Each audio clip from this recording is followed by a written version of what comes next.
Hello dear students. In today's lecture, we are going to look at a few more examples of homomorphisms. So we'll begin with this problem. I take any group G and I fix an element G in this group, and based on this element I define a function from G to G by phi G of x equal to Gx G inverse. Now because this element is is dependent on the element G, the function is denoted by phi suffix G. That's about the only reason why this notation has been used. So we define phi G of x as Gx G inverse, and we wish to check whether this function is a homomorphism. So let's begin in the usual way by taking two arbitrary elements in the domain.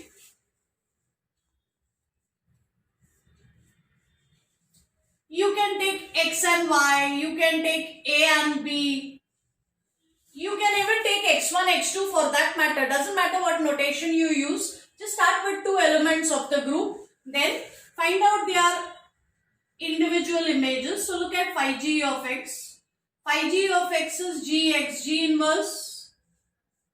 Similarly, phi g of y will be Gy G inverse. Now let us consider the image of xy. I write xy because it's a general group. So image of xy by definition will be G xy G inverse. Image of any element is G into that element into G inverse. So now once again I introduce the identity at a strategic position. In between x and y, I introduce identity and I then split the identity as G inverse G. So this can be written as, so this is what I have replaced the identity with, G inverse G. And now I can write this as Gx G inverse times Gy G inverse. The first element is the image of x. The second element is the image of y. So for this function phi g, image of the product is equal to product of the images. Therefore, this function is definitely a group homomorphism. Let's look at the next problem.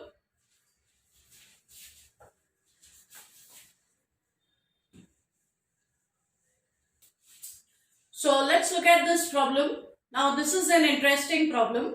Let's first just understand the problem.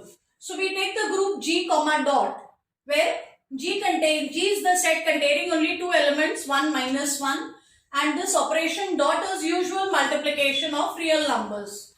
You can actually verify by making a composition table that G does become a group. So we define a function phi from the set of integers with respect to addition to this group as phi of a equal to 1 if a is even, and phi of a will be minus 1 if a is odd. See, if I take any element in Z in the domain, it's either going to be an even integer or it is going to be an odd integer. So if I happen to take an even integer, then I take its image as 1, and if it is an odd integer, I take its image as minus 1.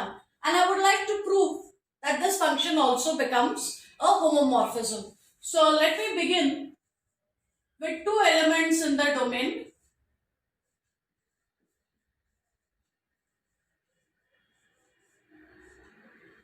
The first step will be to find out their images. So I would like to know what is phi of x and what is phi of y. However, because I do not know whether x is even or odd, y is even or odd, I will not be able to determine what is phi of x. So what I do is, in this case, that's why I called it an interesting problem. In this case, in this problem, I'll make several cases. So firstly, suppose both integers x and y are even. So case 1, both x and y are even. If both x and y are even, let's look at the image of x. Now x is even image of an even integer is defined as plus 1. So phi of x is plus 1. Y is also even in this case. So image of y will also be 1. Now we use the fact that x and y are both even. So since x and y are both even, it will mean that x plus y is even. And if x plus y is even, the image of this element will be plus 1. So now phi of x plus y is 1 because x plus y is even, and 1 can be written as 1 times 1. So that is equal to phi of x into phi of y. So I make 3 cases. One where both x and y are even. Then I will look at the case where both x and y are odd. And then one of them is even, one of them is odd. Because they are arbitrary, it doesn't matter which one you take as odd and which one you take as even. So I think I'll first prove the case where both are odd. So suppose both x and y are odd. Now if both are odd, their images will be minus 1. That's the way the function is defined. Image of the element is minus 1 if that element happens to be an odd integer. Now both x and y are odd. Because x and y are both odd, sum of two odd numbers is an even number. You can check it out. 3 plus 5 becomes 8, an even number. So because both x and y are odd, their sum is even. So phi of x plus y will be 1.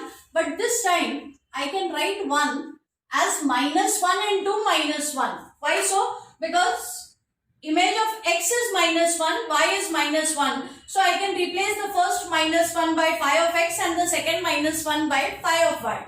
So once again, phi of x plus y is phi of x into phi of y. And this is actually what we expect, because in the domain, the group operation is addition, whereas in the codomain, the group operation is multiplication. Now let's come to the final case. Suppose one of them is even, one of them is odd. As I mentioned, it does not matter which one you take as even, which one you take as odd. So suppose x is even, y is odd. I just need to modify the proof a little bit. If x is even, then image of x will be 1. If y is odd, image of y will be minus 1. Now x is even, y is odd. Because x is even and y is odd, the sum of an even number with an odd number is an odd number. So x plus y will be odd. Now this integer happens to be odd, so its image will be minus 1. And minus 1 can always be written as plus 1 into minus 1. So it is once again phi of x into phi of y. So image of the sum is equal to product of the images. And therefore this function becomes a homomorphism. So look at this example. I have a function phi which is defined from the additive group of real numbers to the same group, and it is defined as phi of a equal to modulus of a. Question is to determine whether this function is a group homomorphism. Now since this is what? Our 10th problem, our 10th example, I would strongly recommend that you pause the video at this stage and try to prove that the function is a homomorphism. See if you run into some difficulties. Then get back to the video and check your answer. So if I take two arbitrary elements in the domain, I will get phi of a as modulus of a. I will get phi of b to be modulus of b. And now domain operation is addition. So I look at phi of a plus b. Phi of any element is the modulus of that element. So phi of a plus b will be modulus of a plus b. Unfortunately, modulus of a plus b is not always equal to mod a plus mod b. The general result is modulus of a plus b is less than or equal to modulus of a plus modulus of b. That means for some choices of a and b, this is also going to be less than modulus of a plus modulus of b. Again, you can pause the video and try to think about when do we have a strict inequality over here. So question is, for what choices of A and B is modulus of the sum less than, strictly less than modulus of A plus modulus of B. So this equality will not hold if one of them is positive, one of them is negative. You can take examples and check. So I know that modulus of A plus B will not be equal to mod A plus mod B if I take one of them as positive, one of them as negative. So there is reason to believe that this function is not going to be a homomorphism. So we will try and prove that this function is not a homomorphism. Now remember the definition of a homomorphism. Image of the product has to be equal to product of the images, and this has to be true for all elements in the domain. So if I want to prove that a function is not a homomorphism, I must use the negation of this definition, and negation of the quantifier for every is there exists. So I should be able to find at least two elements in G where this equation is not satisfied. So that's how we go about proving that a function is not a homomorphism. So as I mentioned here, the property does not work if I take one positive, one negative. So I'm going to choose my numbers that way. Let me take A as 5 and maybe B as -3. Then look at the image of A. Image of A is modulus of A, which is modulus of 5, and that is equal to 5. On the other hand, if you look at phi of B, phi of B is modulus of B. Modulus of B is modulus of -3, which is equal to 3.